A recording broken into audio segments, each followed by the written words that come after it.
Right now at noon, the Dane County Medical Examiner's Office has released the name of the man killed in a homicide over the weekend. And we're less than 48 hours away from the full House debating whether to impeach President Trump, how lawmakers are preparing for a Senate trial. From the Channel3000.com Alert Center, this is News 3 Now at noon. Thanks for joining us. I'm Josh Breiter, filling in for Mark Kane, who's on vacation this week. New at noon, the Dane County Medical Examiner's Office has identified the man killed in Madison over the weekend. Officials have identified the victim as 18-year-old Gunnar Holm from Dodgeville. Police say 20-year-old Marcus Hamilton, who was arrested on suspicion of first-degree intentional homicide, apparently knew the victim. Officers are investigating the circumstances of Saturday's shooting on the near west side, but investigators don't believe it was a random act. The shooting was Madison's third homicide of the year. Well, a cool and cloudy start to the work week. Meteorologist Chris Reese is here with your first alert forecast. Hi, Chris. Good morning, Josh. We did see some light snow during the overnight hours. That did lead to some slick spots earlier on this morning, but things are getting better for us. This is the belt line at Old Sauk right now. You can see at least some areas where there is some snow on the side of the roads, but for the most part, things will be clearing up. So as we head towards the evening commute, look for no issues on the roadways. Things should be all smooth for us. Still plenty of cloud cover out there right now. Temperatures are also still below freezing. We're at 26. Winds are out of the west at 5 miles per hour. 27 for our friends in Janesville right now. Mineral Point at 30. I think all of us see those temperatures top out to the upper 20s and low 30s as we look ahead through the rest of the afternoon. And I also think that we will start to see at least a few rays of some sunshine. We look ahead through the forecast, and here are the three things to take away. One thing is that we will see more sunshine as we stay cold through the rest of the week. I also do still believe we'll see a drier pattern shaping up until Christmas. We'll talk about that more in a few minutes. A lot of people looking for a white Christmas, Chris. A lot of people are. Including you. Thanks, Chris. My pleasure. New at noon, Fitchburg police are searching for a suspect accused of robbing a gas station. It happened at the Kelly Williams mobile gas station on Fish Hatchery Road around 6 this morning. Officers say the suspect entered the store, shoved an employee to the ground, and stole cash before leaving. Fitchburg police, along with other law enforcement, are still investigating. 5 people were injured in a 2-vehicle crash yesterday afternoon at County Highway V and State Highway 73 in Columbus. Fire officials say 2 adults and 2 children were inside one of the vehicles, and the other vehicle had 1 passenger. All 5 people were taken to hospitals. Highway 73 was closed down for more than 4 hours due to that crash. The cause is still under investigation. Authorities in Milwaukee say a suspect who exchanged gunfire with Milwaukee police officers during a morning pursuit has died. Police say they tried pulling over a 23-year-old man for reckless driving last night. That man drove away, crashed his car, and began firing at officers. 3 officers returned fire, hitting the suspect. The officers who were not injured will be on administrative leave while Wauwatosa police lead the investigation into that shooting. The chief says a gun was recovered at the scene. The Madison Fire Department has switched to PFAS-free foam. The new foam has an extremely low concentration of fluorine. The fire department says the switch will allow firefighters to effectively fight fires while reducing the risk of environmental contamination brought forth by PFAS. Coming up later in our newscast tonight, we'll hear from the fire chief on that switch. The military academies at West Point and Annapolis are investigating whether their students were flashing racist hand signs before the Army-Navy football game on Saturday. Video from ESPN's College Game Day shows on multiple occasions several cadets and midshipmen flashing hand signs, but sometimes the hand signal is also popular among junior military members as part of the circle game, where if another person looks at it, they get punched. Officials say lately the hand sign has been used by white extremists, including the Christchurch shooter in New Zealand and by white nationalists at a Portland, Oregon rally in August. Well, we are just 2 days away from an expected vote in the House when Democrats are likely to impeach President Trump. The House Judiciary Committee has released a 658-page report that describes the case from the perspective of both Democrats and Republicans. Skylar Henry reports from Capitol Hill. With impeachment in the House of Representatives all but a certainty, Republicans are looking ahead to a Senate trial, vowing to make it speedy. I am ready to vote on the underlying articles. I don't really need to hear a lot of witnesses. But that's not what Democrats want. Senate Minority Leader Chuck Schumer sent a letter to Majority Leader Mitch McConnell proposing Chief Justice John Roberts, who will preside over the trial, issue subpoenas to 4 administration officials, including acting White House Chief of Staff Mick Mulvaney and former National Security Advisor John Bolton. I hope some of my Republican colleagues will say, in all fairness, we ought to hear these people. McConnell has been working on strategy with the White House. We wouldn't be doing our job if we weren't working hand in hand with the Senate to clear the president of this charade, this sham. We ought to really stand up for the demeanor, the history, and the traditions of the Senate in terms of doing this in the proper way. The next step is for the House Rules Committee to hold a hearing tomorrow to determine how this week's full House vote will proceed. In a new CBS News poll, 42% of Americans say if President Trump is impeached, he should be convicted and removed from office. But an equal amount say the Senate should not convict him or not hold a trial at all. President Trump tweeted Monday, "Read the transcripts. The impeachment hoax is the greatest con job in the history of American politics." Most Democrats are expected to vote for impeachment in the House, but at least one, New Jersey's Jeff Van Drew, is defecting. He's expected to switch parties after the vote. Skyler Henry, CBS News, Capitol Hill. At least 5 of Van Drew's staffers have resigned, saying his decision to switch parties no longer aligns with their values. Well, the Green Bay Packers are headed to the playoffs for the first time since 2016. The Green and Gold defeated the Bears yesterday at Lambeau Field. The Bears have been eliminated from the playoffs. Head coach Matt LaFleur becomes the first rookie head coach in Packers history to make the playoffs. The Packers can clinch the NFC North next Monday night if they defeat Minnesota. Well, there's more to come on News 3 Now at noon. When we come back, we'll see what Howard's working on in the Mr. Food Test Kitchen. We're making holiday entertaining easy with a classic main dish. But it's not your old standby turkey or ham.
The holidays are just 2 weeks away. And maybe you're thinking, what should I serve for a main course? Instead of the usual turkey or ham, how about a prime rib? Not just any prime rib, one that lets you pull out all the stops. And if you're wondering, is it easy?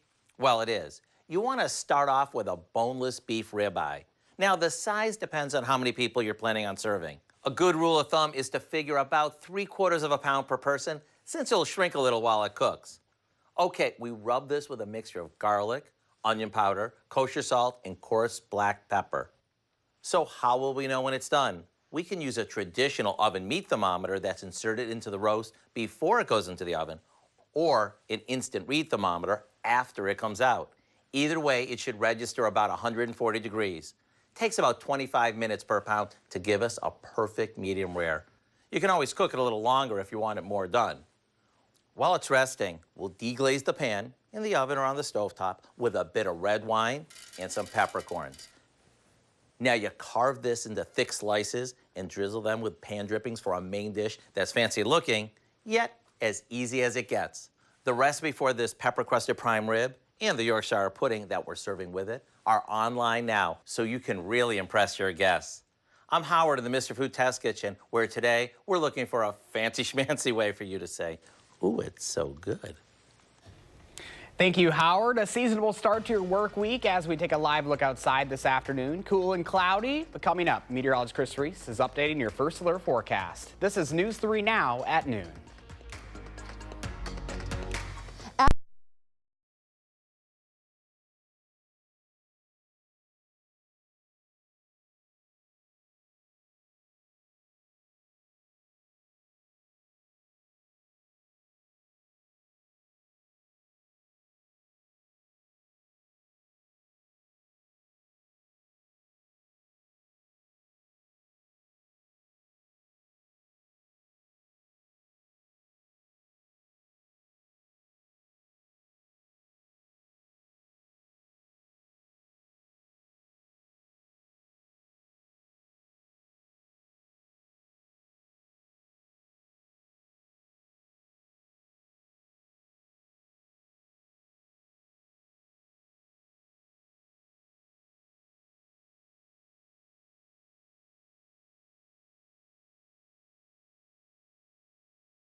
Our Call for Action phone bank is open right now, ready to take on your consumer issues. You can call our hotline and volunteers will help you with any consumer complaints.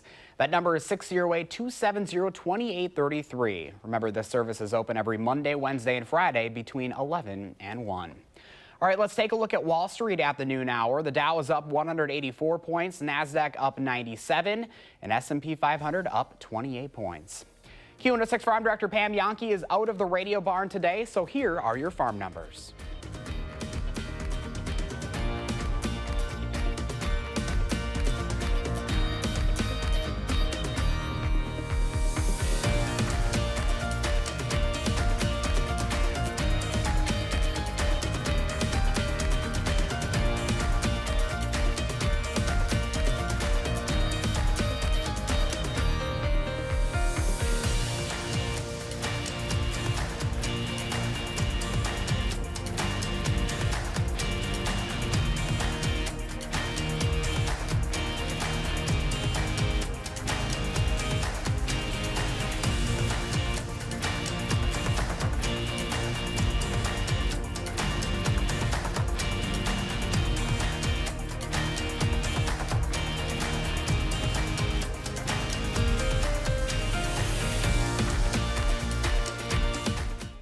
Meteorologist Chris Reese is here now with your first alert forecast. Hi, Chris. Hello, Josh. Things are drier for us now that the snow from last night has moved on out of the area. High-resolution Doppler giving everyone a clean sweep, so that is certainly some good news. We're still very cloudy, though, but we are dry. Dry conditions for Waunakee. Same for our friends in Fitchburg. You work your way down towards Stoughton, things are dry. Sun Prairie and Cottage Grove, things will be dry as well. Let's head on down to Rock County. Milton should be dry. Janesville, Beloit, and that's actually where those temperatures are going to be just a little bit warmer as well. But this is last night. This shows you that band of snow that did work its way on through last night, and then how things did begin to clear on out behind that. So that is some welcome news for us. In the meantime, it's this next system that's developing, and that's going to bring a wave of snow well to our south. So we should not be concerned about that. It's just going to be the cloud cover that we watch. 26 degrees right now. We'll warm up, though, as we go through the rest of the afternoon. Look for those highs right around 29. And folks,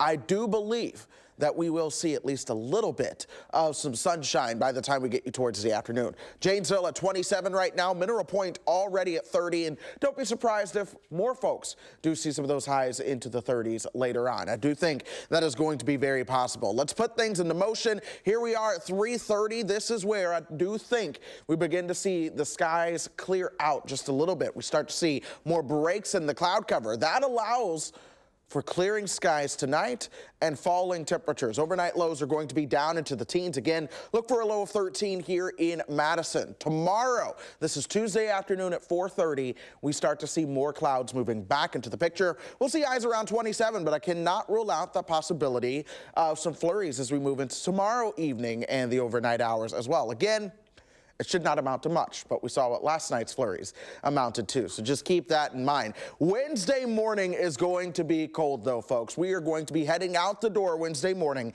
with temperatures right around 7 degrees, and we will have to be concerned with the wind chill as well. Here we are Tuesday afternoon. Wind chills will be into the teens. Watch how they plummet into Wednesday morning as folks are headed out to the door.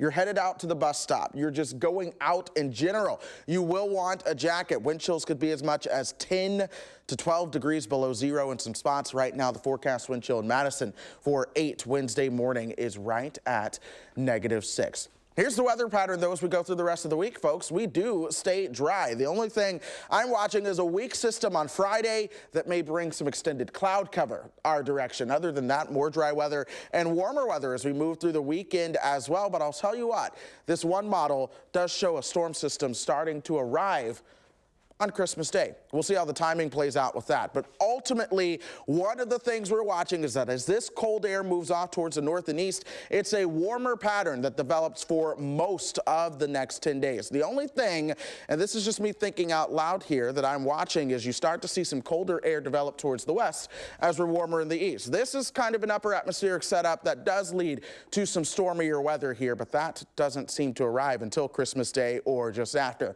So in the meantime, look for warmer than normal temperatures to continue through Christmas Day, along with drier than normal conditions. However, once we get you just beyond Christmas, I think we have a chance for those wetter than normal conditions to return. Timing is everything. Because of that, that's why I'm keeping us at that 20% chance of a white Christmas. But even still, things just look unlikely for us. That extended forecast has plenty of dry weather in it, warmer temperatures as well. We get you towards Sunday and next Monday. And what do you know? We have 40s in our forecast, but I'll tell you what, Christmas Eve, we do have a chance of some flurries leading into Christmas Day. That'd be pretty. That would be pretty. Fingers crossed. Maybe those flurries become a little something extra for those wanting a white Christmas. You've got extra fingers crossed. I know. So that's about the only snow chance we see. The reality is this forecast is great. All right, Chris. It's a nice, long, dry stretch. Thank you. Still at for us, Linda Barch from the Bruce Company is here answering your plant and garden questions. Just call 270-9933. We'll be right back. For reliable weather day in and day out, watch First Alert Weather.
Welcome back, everyone. Linda Barch from the Bruce Company is here to answer your plant and garden questions. Just call 270-9933. Linda, hello. Good to see you, Josh. Very festive out here. I love the little reindeer, and it's smelling really good. Yes, that is all from this Stephanotis that is in full bloom right now. So this is really a lovely plant, and the flowers last fairly long as your home isn't real warm. Those like this clivia that's blooming, though all those plants like things a little bit cooler than if you have a home that's kept really warm. If you have a cooler room, that they're going to be a little bit happier and last longer. Same thing with the cyclamen over here. So, yeah, and even now this does not matter. This likes heat. I've got a few little I'm drawing a blank here. These are Tillandsias, and they do not need to be watered on a regular basis. They're actually just stuck into this little pot. So if you have something that's decorative that you don't have soil in, see? Very interesting. Yeah. Sort of I love the cute little snowman there, too. Exactly. Very festive. Yeah. All right, let's get to the calls. We're going to start off with Joan in Madison. Joan, what's your question? Hi. I'd like to know about a Christmas cactus. It didn't bloom last year, and it looks like it's not going to bloom this year. Okay. And do some of them just not bloom, or am I doing something wrong? Well, Christmas cactus, I think we get quite a few calls on this. So if it's small enough, it's a small enough plant that you can move it outside during the summer, put it in someplace where it's going to have some shade from a shade tree or something, and leave it outside all summer long, watering it a little bit more. You'll see some new growth that will occur. And then before danger of frost, bring it in, put it in a nice, probably a south or east window, and you'll most likely get blooms because that cool temperatures in the fall, that helps to promote flower buds to develop, as well as that transitioning where you have more light outside. And it's a difficult plant sometimes for some people to get, but other people have no problem. Some of them actually get it to bloom twice. So. Okay, interesting. All right, let's get to Linda in Boscobel. Linda, what's your question? Yes, I have a hydrangea bush. It's about 4 years old, and every fall at the end of the season, I've been cutting off the blossoms. Mm-hmm. And as I drive around, I see other people have not cut the flower heads off, and I was wondering if that was a problem. I don't know whether I should cut off the flower heads in the fall or leave them on till spring. Okay. Well, this year, if you think back to October, we had that unusual cold snap very early, and then snow came, and I think some people just didn't clean up all the plants in their garden. So I wouldn't use that as a key, because a lot of times those big flower heads, if they get hit with heavy wet snow, they can flop over and cause some breakage on the plant. So I think it actually is advisable to prune those off in the fall, and you don't have to prune them back real hard unless it's like an Annabelle hydrangea. But since you're not specifying what kind, I would just take the dry flower head off and start over in the spring. All right, let's get to another call. We've got Luis in Madison. Luis, what's your question? Yes, I have a Christmas cactus also, and it started blooming great, but now the buds that are coming on are all just falling off. Okay, those buds falling off is typically because the humidity is too low in your house. So either supply a humidifier, or make sure that if you have April air on your heating system, make sure that is kicking in. But I just have, this is what was happening with my gardenia. I was losing flower buds, so I added a humidifier, and now my flower buds aren't falling off. Oh, there you go. It helps. All right. Well, thank you very much. We'll have you answer the rest of your calls in the newsroom. Okay. So if you're still on the line, remain there. Let's get a final check of the forecast with Chris. We are going to continue to see the clouds stick around as we head through the rest of this afternoon, though I do think we might get in on at least a peak of some sunshine later on. Temperatures top out right around 29. Cold tonight with a low of 13.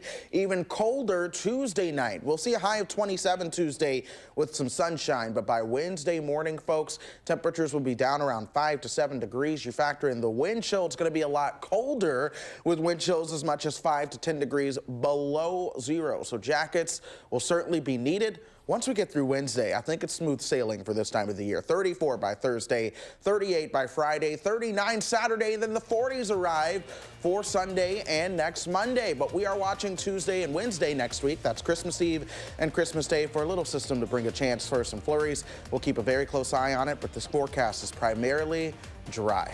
All right, Chris, thank you, and thanks for joining us. Chris and I will see you tomorrow morning on News 3 Now This Morning. Have a great afternoon.